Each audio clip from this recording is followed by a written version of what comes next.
ఉత్థాన ప్రభు యేసుక్రీస్తు నామములో మీ అందరికీ శుభములు. పాస్కా కాలములో 6వ శుక్రవారము. ఈ నగరములో నాకు ప్రజలు అనేకులు ఉన్నారు. మొదటి పట్టణము అపోస్తుల కార్యములు 18వ అధ్యాయము 9వ వచనము నుండి 18వ వచనం వరకు. ఒకనాటి రాత్రి పౌలునకు ఒక దర్శనము కలిగెను.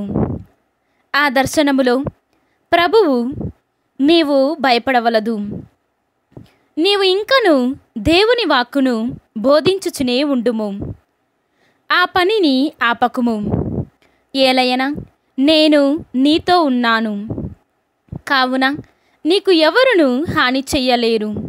నీతో ఉన్నాను కావున నీకు ఎవరును హాని చెయ్యలేరు. ఈ నగరములో నాకు ప్రజలు అనేకులు ఉన్నారు అని చెప్పెను. పౌలు ఆ ప్రజలకు దేవుని వాక్కును బోధించుచు అచట 18 మాసములు ఉండెను. గల్లియో అకాయకు అధిపతిగా ఉన్నప్పుడు యూదులు ఒక చోట కూడుకొని పౌలును చుట్టుముట్టి పట్టుకొని అతనిని న్యాయపీఠమునకు తీసుకొని వచ్చి, ఈ మనుష్యుడు చట్టమునకు వ్యతిరేకముగా దేవుని ఆరాధింపుడని ప్రజలను ప్రేరేపింప ప్రయత్నించుచున్నాడు అని ఫిర్యాదు చేసిరి.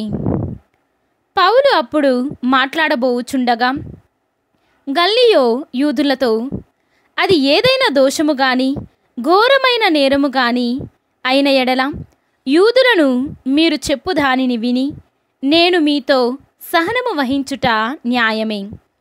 కానీ ఇవి మీ సిద్ధాంతములకు, బిరుదములకు, న్యాయసూత్రములకు సంబంధించిన ప్రశ్నలైనచో అవి మీరే చూచుకొనుడు.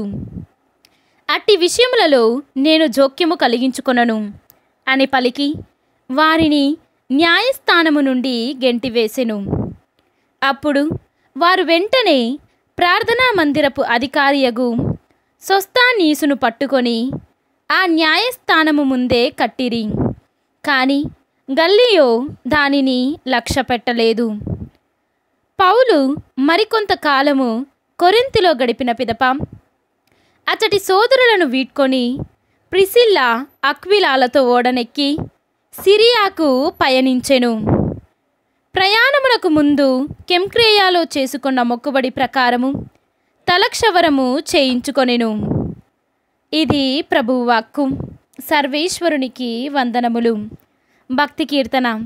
దేవుడు విశ్వదాత్రిని పాలించు మహారాజు.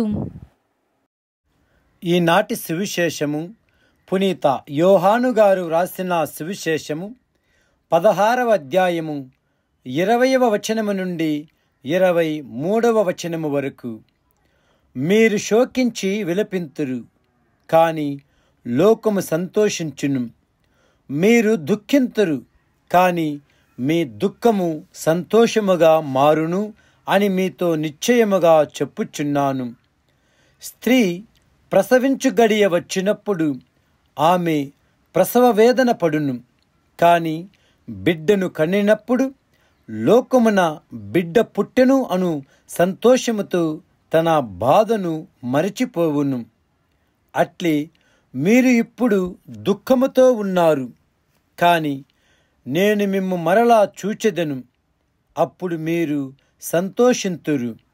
మీ సంతోషమును మీ నుండి ఎవడును తీసివేయడు. ఆనాడు మీరు నన్ను ఏమియు అడుగరు. నేను మీతో నిశ్చయముగా చెప్పుచున్నాను, మీరు తండ్రిని నా పేరిట ఏమి అడిగినను ఆయన మీకు అనుగ్రహించును. ఇది క్రీస్తు సువిశేషము. క్రీస్తువా మీకు స్తుతి కలుగునుగాక.